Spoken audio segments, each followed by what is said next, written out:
Hare Krishna. All glories to Gopal Krishna Maharaj. All glories to Srila Prabhupada. So, Gopal Krishna Maharaj is one of those great devotees who somehow came to Prabhupada's movement in Montreal around 1968. Most of us were kind of spaced out hippies that joined Prabhupada.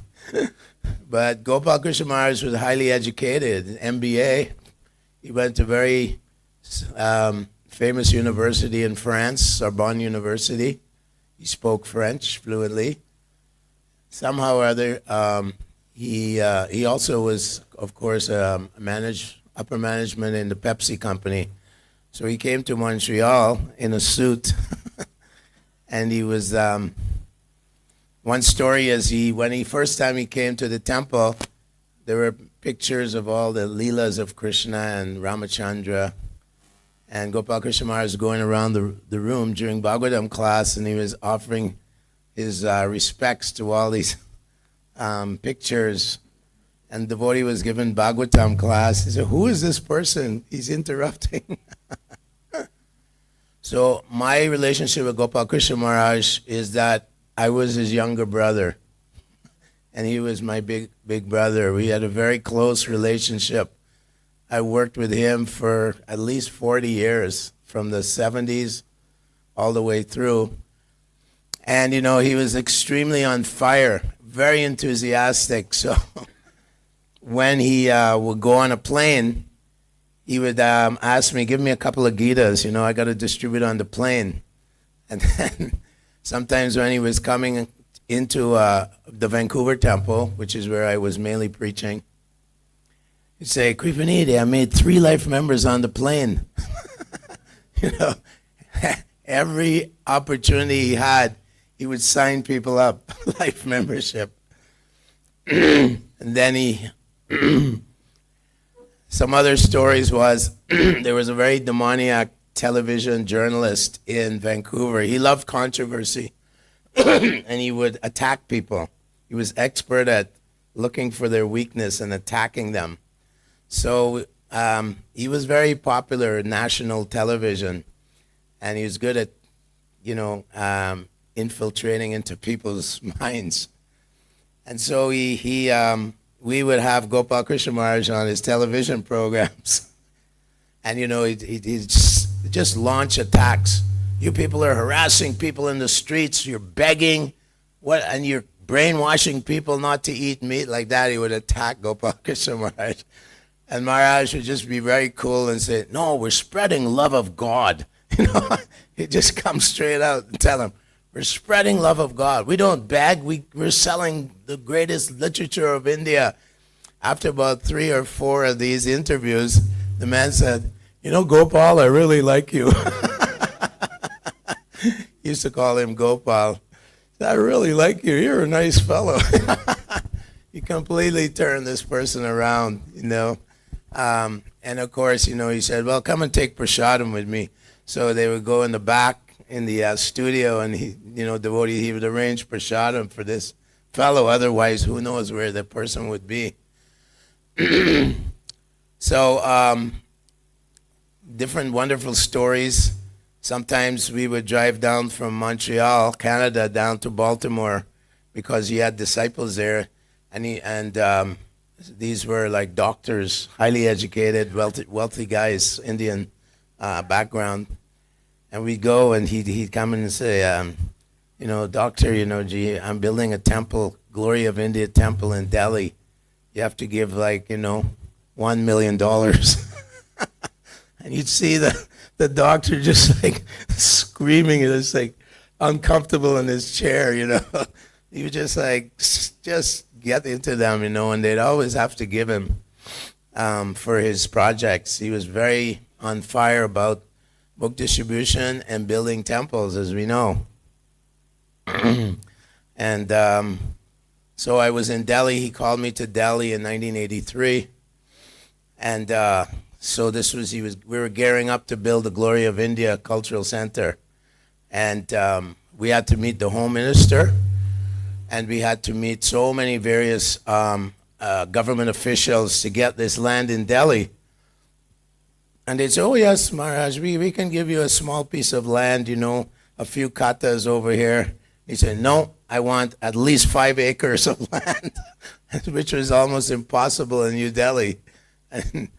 And so we'd meet this home minister, and when we would go into the secretary at the home minister's place, there was always the secretaries, oh no, you can't come. Minister, big meeting, very important meeting. And so Gopal Krishna Maharaj just walked right past the secretary, opened the door, and as soon as they saw, a Swami in saffron, oh Maharaj, yes, come in. And he wouldn't take no for an answer. This is how he operated when we were going to all these officials to get all this permission. So finally they surrendered to him and said, okay, we're going to give you 3.5 acres right in east of Kailash. That's a lot of land in New Delhi. How much is it worth now? I have no idea. And he said, well, let me look at it. So we went and looked at it, and right next to it was a big park. And Gopal Krishna Maharaj says, yeah, we want jurisdiction over the park as well. So somehow or other, he inspired these officials in New Delhi, the engineers, the municipal engineers and so on. They all got into the fire of building this Glory of India Cultural Center for iskcon. So then he would take me to go and meet people like Vishnu Hari Dalmia, the Hinduja family, like very, very big people. And so I remember sitting with him and Mr. Dalmia in Delhi has an office and a high-rise big skyscraper building. And when we walked in, Mr. Dalmia is very, very, he's a Vaishnava. He's following from Govindaji temple in Jaipur. And he wears a dhoti kurta. He has pictures of Rupa Goswami and Lord Chaitanya and Nitai on his walls in his office. So Gopal Krishna Maharaj came in. He says, we're building this beautiful temple Radha Krishna temple, Radha Parthasarthi temple. And immediately, 10 crores. This is 1984, 85. You have to give 10 crores.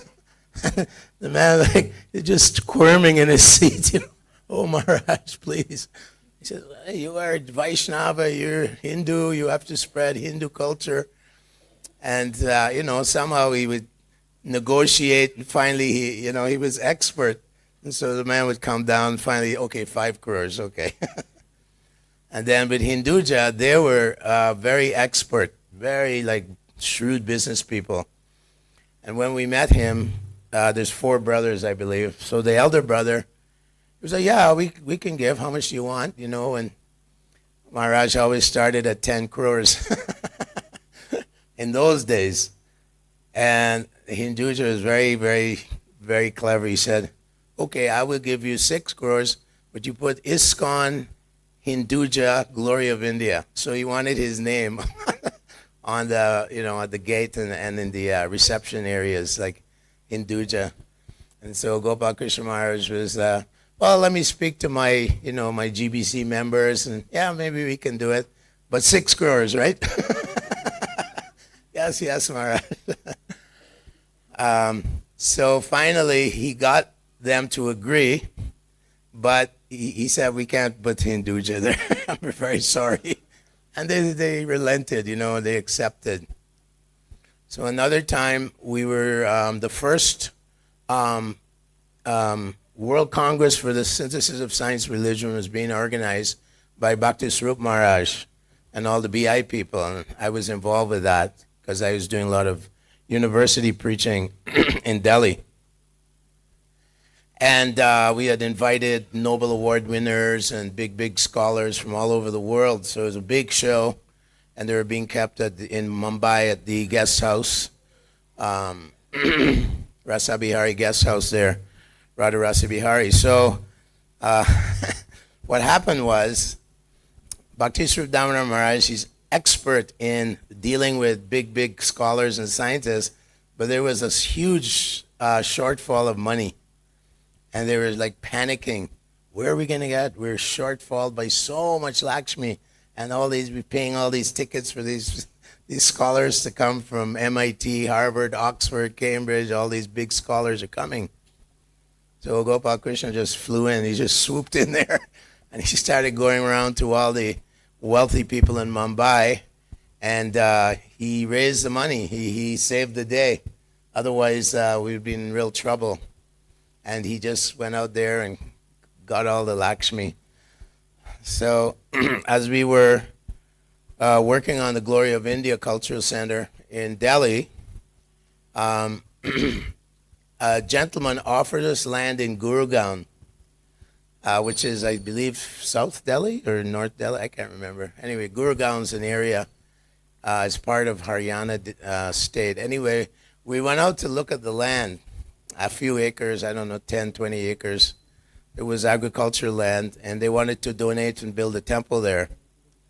So as we were out there on the land looking around with the gentleman, Gopal Krishna Maharaj had his back to some cows, and the wind was blowing, and his saffron, dhoti was flying in the wind. This cow started to charge him, and it was coming straight for him. Fortunately, I caught this in the, in the corner of my eye, and just as that cow was about to ram Gopal Krishna Maharaj, I grabbed the cow, and he didn't know, and he turned around, and he goes, Kripanidhi, and here's this cow coming straight. So it was an older cow, so I was able to grab it and twist his neck, and so that was kind of a nice adventure. So we would do a lot of activities together. We'd go up to Vrindavan together, and he was running GBC for the whole of Vrindavan. Most of India, half of India, he was GBC in charge. So he would travel in different places, and we would go to Vrindavan, and it's very noteworthy that he always made it to Mangalarti. He was very strict with his sadhana, and that's an important example to be followed. And I was always wondering, like he would come off a plane in Canada, in Vancouver, at 2 a.m, and he'd be in Mangalarti. I said, Maharaj, you jet lag, nothing? He was really pushing, all the time pushing. And he was always into book distribution, as we know. He would go behind the Iron Curtain. During the 80s, there was the Soviet Union problem. And he would set up printing presses in behind the Iron Curtain in the Soviet Union and start printing books in Russian. And of course, being Indian, he could get a visa to the USSR quite easily. So there was a big book show in Moscow in the 80s, probably 85. And somehow he got all these books printed in Russian, and he got them shipped into, I think it was from Armenia, he got them shipped into the Moscow. And he organized all that. And this big book show, people were coming, and if they couldn't buy the book, they would take their cameras out and take pictures of each page of the book. So he's also extremely instrumental in, the Russian explosion of Krishna consciousness in the Soviet Union and further on. So very, very always on fire.